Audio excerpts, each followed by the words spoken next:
Bon, les amis, j'étais partie marcher pour aller vous enregistrer ce podcast dans un parc, puis il s'est mis à pleuvoir. J'ai attendu quelques minutes sous un arbre et c'est bon, là ça vient de passer. C'est une belle métaphore finalement pour ce podcast et pour le message que j'avais envie de vous transmettre aujourd'hui. J'avais envie d'aborder les phases de changement, les grosses phases de transition qu'on peut vivre dans sa vie.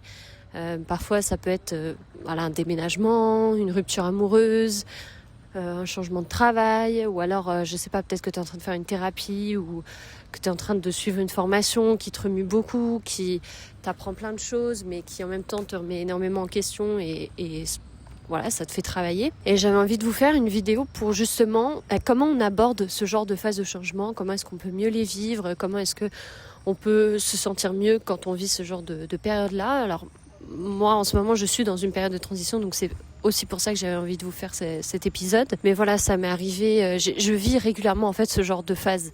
J'ai changé de pays 3 fois, j'ai habité dans 3 pays différents, donc des gros déménagements, voilà, c'est pas forcément des endroits en plus où on parle la même langue, donc parfois c'est vraiment des changements, ça peut être des changements un peu radicaux, mais j'ai vécu ça également aussi pour des ruptures amoureuses, comme beaucoup d'entre nous. Ça m'est arrivé aussi de vivre ce genre de période, notamment quand on fait une grosse formation. Moi, j'ai suivi plusieurs fois des formations qui m'ont tellement remué, qui m'ont tellement questionné, qui m'ont fait énormément travailler. Ça ne vient pas sans un lot aussi d'inconfort, parce que évoluer, c'est extraordinaire, on apprend tellement de choses, on se sent progresser, etc. Et en même temps, ce n'est pas forcément confortable, parce que ça vient remuer tout ce que tu as su, tout ce que tu as cru, toutes les histoires que tu te racontais. Tu sais mieux ce que tu aimes et tu comprends mieux ce que tu aimes moins.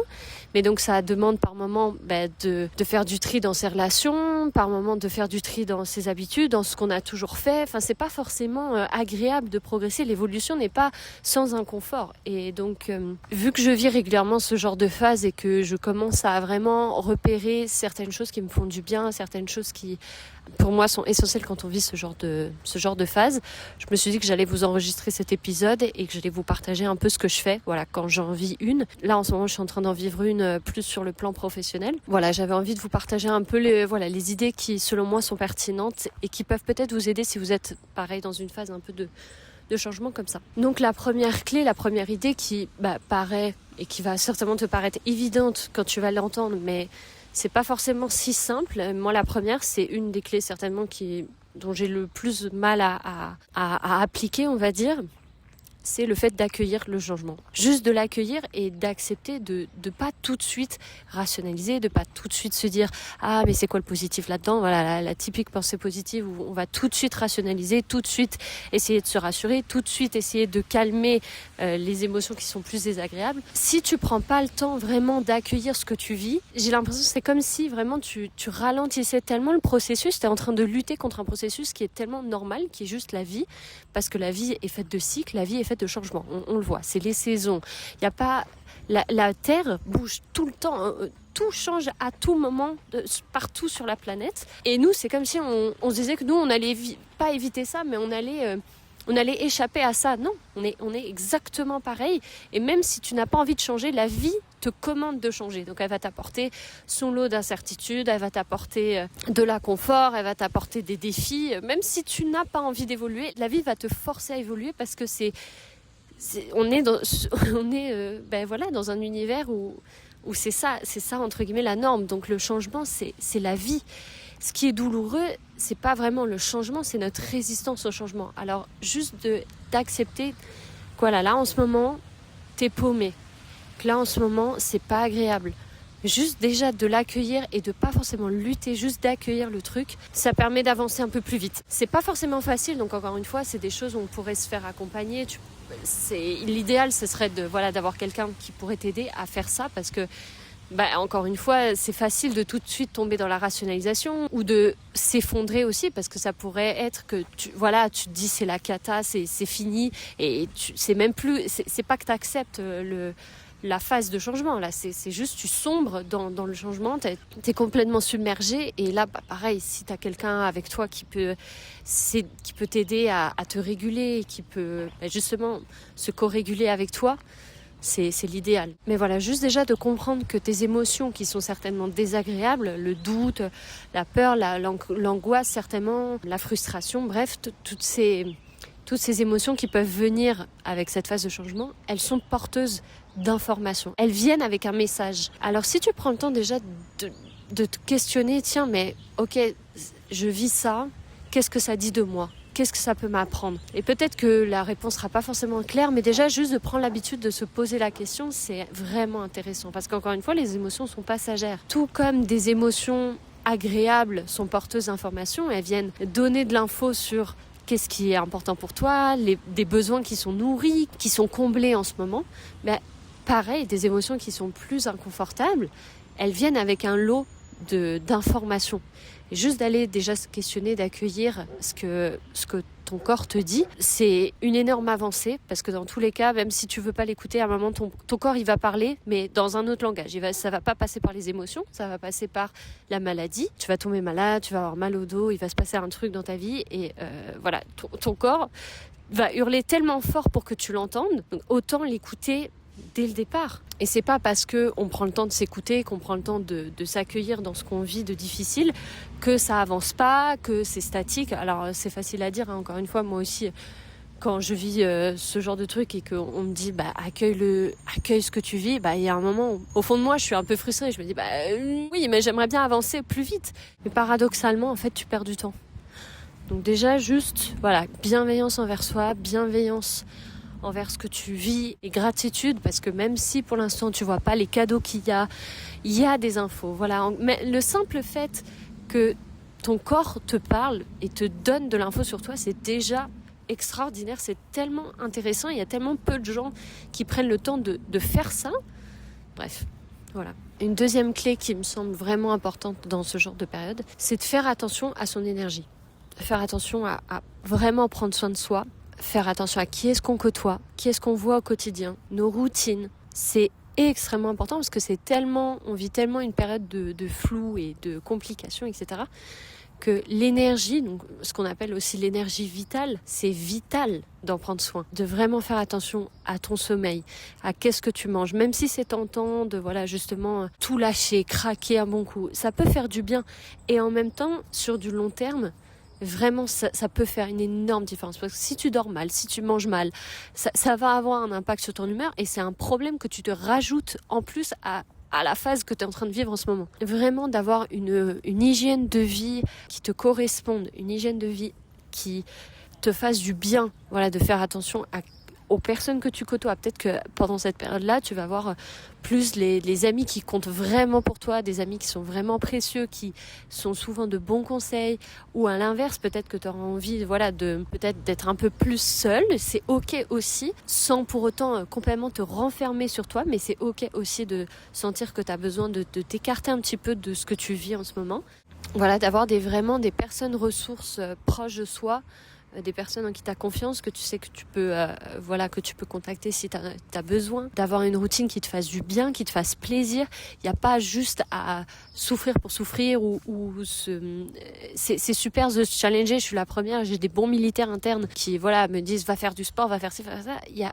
Oui, c'est super, et en même temps aussi, peut-être qu'en ce moment, t'as peut-être pas besoin d'aller à la salle ou d'aller courir, mais t'as peut-être besoin de faire du pilates ou du yoga, ou inversement, peut-être que tu fais tout le temps du pilates et du yoga, puis que là, en fait, t'as besoin d'une activité qui te change complètement de ce que tu vis. Donc la muscu, la course, je sais pas, une prépa Aerox, là en ce moment c'est à la mode. Voilà, juste de te créer une routine, un quotidien qui soutienne cette phase de changement, où vraiment tu sens que tu prennes soin de toi comme une bonne amie, comme une bonne mère. Ça c'est vraiment important. Une clé qui va avec ça aussi, ça serait de par exemple faire du tri chez soi. Moi je sais que quand je vis des grosses périodes de changement, ça va être de faire du tri. Là, en ce moment, moi, je suis à fond dedans. Donner des vêtements qui sont plus à toi. Peut-être que c'est des vêtements qui sont encore métal, qui sont bien, mais ça fait partie du passé, ça fait partie d'une ancienne version de toi. Et il y a un moment où, pour faire émerger la nouvelle version qui est en train d'arriver, il faut de la place. Il faut créer cet espace-là, et ça passe par du tri. Ça passe par du tri de relations, du tri chez soi, du tri un peu partout.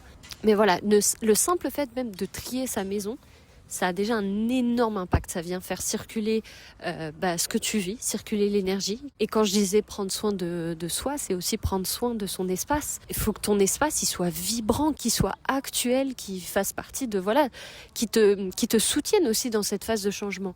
Si tu restes dans le même environnement, si tu n'accompagnes pas ce changement-là, ça va être d'autant plus difficile. Il faut justement vivre avec ce changement et l'accompagner du mieux possible. Donc ça passe donc encore une fois par changer des choses dans son environnement. Peut-être que c'est juste changer le lit de place. Peut-être que tu n'as jamais fait ça, mais là, tu sens que ça t'appelle, tu as besoin de changer les meubles, de faire un énorme tri, je dis n'importe quoi, ça se trouve dans ta salle de bain, dans ton maquillage, tu as peut-être besoin de rafraîchir un peu tout ça. C'est des choses qui paraissent tellement anodines, mais qui ont tellement d'impact. Si tu rentres chez toi à chaque fois, puis que y a tellement de choses qui te ramènent à ton toi du passé, à cette ancienne version de toi, ça va juste ralentir le processus, ça va juste peut-être te peser un peu plus, alors que de prendre le problème de fond, d'aller accompagner cette phase-là de changement, ça fait qu'accélérer les choses. Une autre clé qui vient un petit peu en complément de ce que je viens de dire, c'est d'avoir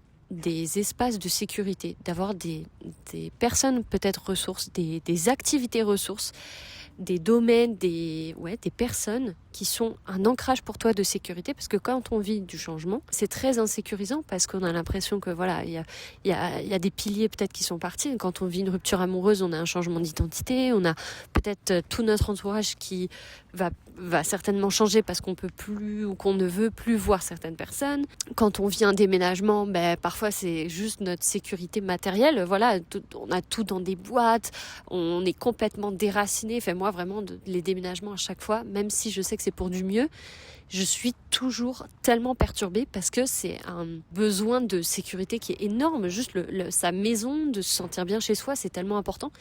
Donc bref, d'avoir des choses qui sont stables, même pendant cette période-là de changement, cette période de flou, des choses stables qui sont sécuritaires pour toi. Donc peut-être que, encore une fois, c'est une routine qui, elle, pour le coup, te soutient énormément. Moi, je sais que mon chéri, il aurait davantage des routines sportives, genre s'il vit des gros changements, le sport, ça change pas.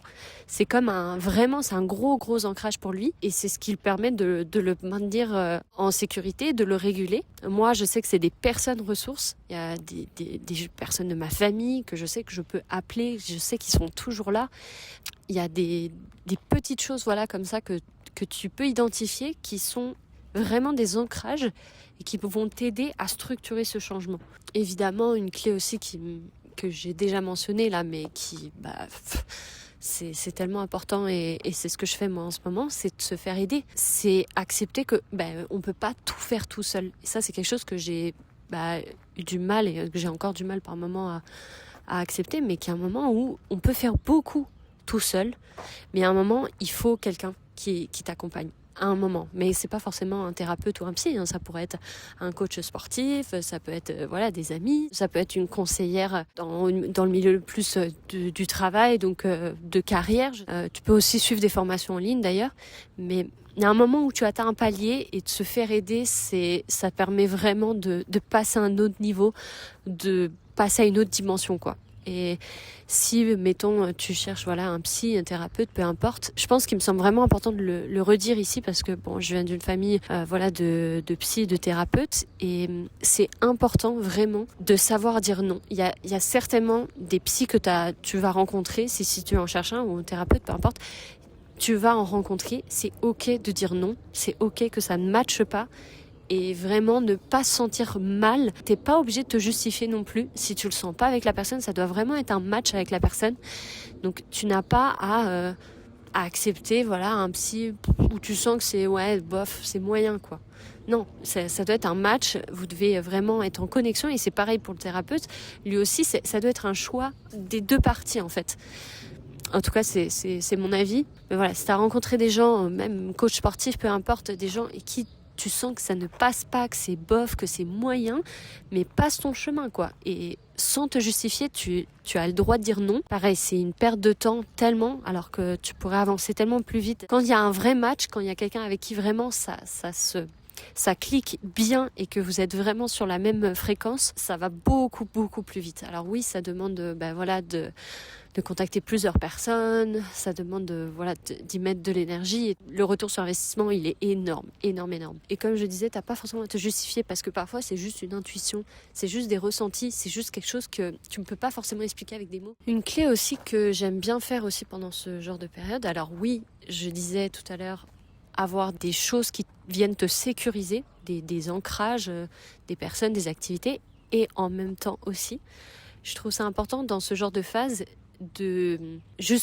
d'entendre de nouveaux points de vue, d'écouter de nouvelles choses, peut-être que c'est des nouvelles vidéos, des personnes différentes, des livres différents, d'accompagner ce changement pour justement le vivre au maximum et en tirer le maximum de bénéfices, parce que quand cette nouvelle version de toi elle émerge, elle pense différemment, elle a de nouvelles pensées, des nouvelles croyances, et justement d'aller écouter de nouvelles personnes, de peut-être rencontrer aussi de nouvelles personnes. Moi je suis partie une semaine un peu sur un coup de tête, je suis partie en voyage toute seule, et j'avais besoin de rencontrer de nouvelles personnes, des gens qui ont rien à voir avec ce que je fais, ne pensent pas comme moi, qui ont pas la même vie, qui vivent pas dans le même pays. Bref, j'avais vraiment besoin de sortir complètement de ma vie, et ça m'a fait du bien. C'est pas forcément confortable, encore une fois, c'est pas forcément que c'est agréable, mais ça vient soutenir le changement. Si tu fais toujours la même chose, si tu restes dans ta routine, la nouvelle version qui veut émerger, elle a pas de place, elle peut pas fleurir, on va dire. C'est comme une fleur, si tu crées pas cet espace qui est bon pour qu'elle pousse, elle va pas pousser, elle va juste se renfermer, puis voilà. Et tu vois, il y a quelque chose que avant j'avais vraiment du mal à intégrer, mais j'entendais souvent le concept d'apprendre à désapprendre, ou de désapprendre, le concept de désapprendre quelque chose. Je me disais, mais c'est fou quand même. Pourquoi désapprendre ? Je me dis, non, tu apprends encore quelque chose de nouveau. Tu t'es pas à désapprendre. Pour moi, désapprendre, c'est comme si tu revenais en arrière. Mais aujourd'hui, tu vois, avec le recul, c'est quand même intéressant. Parce que apprendre, c'est extraordinaire. C'est tellement enrichissant pour les gens qui adorent apprendre. Je pense qu'on aime tous apprendre, c'est juste qu'on n'aime pas tous apprendre les mêmes choses. Il suffit que je clique sur le bon sujet et tu vas adorer développer ce truc-là. Apprendre, c'est tellement jouissif, tu as l'impression de progresser et tout, mais apprendre à désapprendre, c'est hyper complexe et c'est sous-coté, parce qu'en fait, parfois tu apprends des choses qui te servent à un moment donné, qui sont excellentes pour toi pendant, 5-10 ans, mais qui aujourd'hui ne font plus de sens ou te ralentissent en fait. Et c'est des croyances qui ont été bonnes jusqu'à aujourd'hui, des apprentissages qui ont été bons, mais qui aujourd'hui te ralentissent, qui aujourd'hui ne te permettent plus d'évoluer. Il faut passer un nouveau palier. Je pense que apprendre à désapprendre, c'est plus dur, parce que tout ce qui t'a soutenu jusqu'à aujourd'hui, l'histoire que tu t'es racontée, encore une fois, des croyances, etc. C'est tellement difficile quand c'est très très très ancré. Moi, par exemple, je le vivais beaucoup avec le sport. Moi je faisais beaucoup de muscu, j'étais beaucoup plus à faire des sports à haute intensité qui étaient moins lents, on va dire. Puis de plus en plus, je suis en train de basculer dans un équilibre où je fais beaucoup plus de yoga, beaucoup plus de pratiques très lentes, du yin yoga par exemple. À une époque vraiment, mais ce n'était pas pour moi, je ne voulais pas. Et quand on vit des grosses périodes de changement, donc je disais, il y a de faire du tri dans son chez-soi, faire du tri dans ses relations, mais il y a aussi faire du tri dans ses croyances, dans ce qu'on sait, dans ce qu'on pense savoir, dans ce qu'on croit, dans tout ce qu'on a appris jusqu'à aujourd'hui. Et tu peux faire du tri aussi là-dedans. Il y a des choses qui t'ont soutenu jusqu'à aujourd'hui. Tu peux prendre le temps de valoriser ces parties de toi, ces apprentissages-là qui t'ont aidé jusqu'à aujourd'hui et qui aujourd'hui peut-être ne font plus de sens. Et tu peux les quitter pour laisser émerger des nouveaux apprentissages et désapprendre. C'était quelque chose que j'avais un peu du mal avec, ce concept-là. J'avais un peu de résistance. Je me disais que non, tu désapprends pas, tu reviens pas en arrière. Mais c'est pas revenir en arrière, c'est actualiser, je pense. Ce qui nous sert aujourd'hui, c'est actualiser nos croyances, encore une fois, ce qu'on pense savoir de la vie, et accepter qu'en fait, justement, on sait pas tout, et que ce qu'on pense savoir, en fait, non. Ce n'est que des points de vue, ce n'est que temporaire, et les grands maîtres reviennent souvent à la grosse simplicité, et en fait, ils savent qu'ils ne savent pas tout, ils savent qu'ils ont toujours à réapprendre quelque chose de nouveau. Et voilà, finalement, j'aime bien ce concept. Je ne sais pas si c'était très clair, je suis un peu partie dans tous les sens, mais... Alors, il y a une dernière clé que je pourrais vous partager. J'ai hésité à la partager parce que je me disais...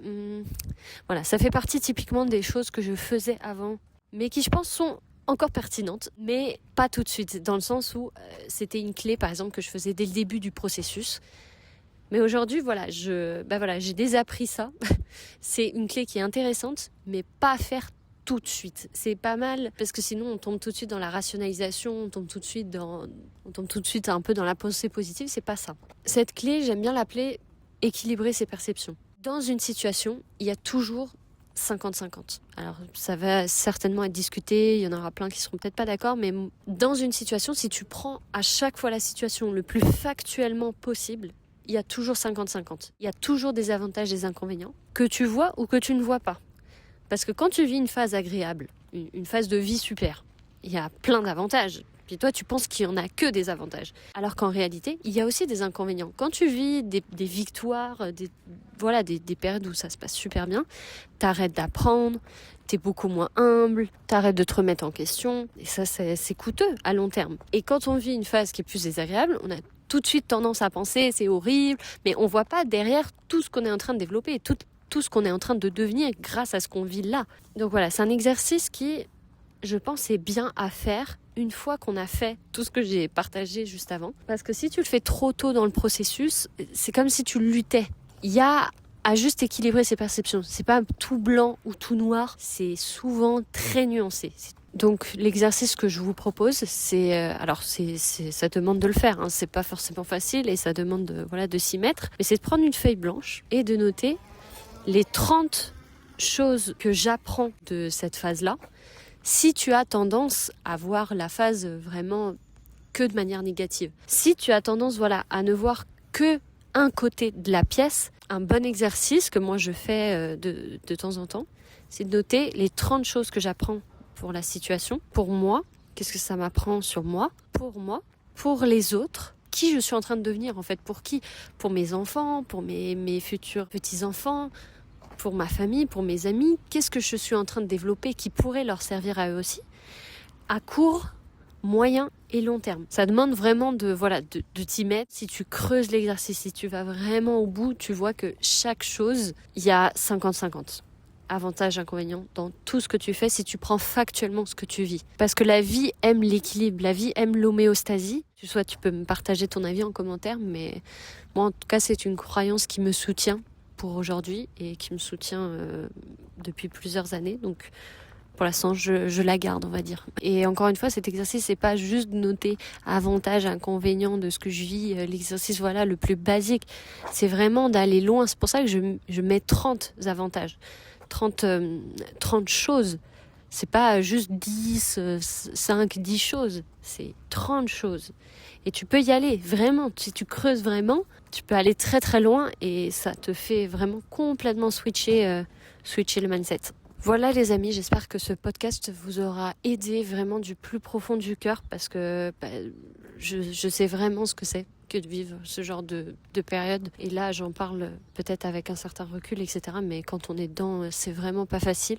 Donc du plus profond du cœur, j'espère que ce podcast vous aura aidé, qu'elle vous aura donné des clés concrètes et qu'il pourra vous accompagner pour la suite de votre vie, pour peut-être la phase que vous êtes en train de vivre. Peut-être qu'il est aussi à réécouter. Parfois, on écoute un podcast à une période et puis il résonnera différemment dans une semaine. Tu vas capter des choses différemment ou des messages qui sont plus ou moins importants selon ce que tu as besoin. De tout cœur, je vous souhaite une excellente journée, une très belle semaine aussi. Et je vous dis à bientôt dans le prochain épisode ou la prochaine vidéo YouTube. D'ailleurs, dites-moi si vous préférez vidéo YouTube ou podcast, est-ce que vous aimez autant les deux? Et voilà, n'hésitez pas aussi à aller regarder les petites vidéos de yoga qu'en ce moment je suis en train de vous faire. J'espère que ça vous aide parce qu'encore une fois, le corps et l'esprit, c'est vraiment, ça va ensemble. Donc pour moi, ça a beaucoup de sens de faire des vidéos de yoga et des vidéos plus, comme ça, plus cérébrales, on va dire, ou plus portées sur l'esprit. Bref, dites-moi tout ça. Et puis encore une fois, un grand merci pour votre soutien. Je vous dis à bientôt pour la prochaine vidéo.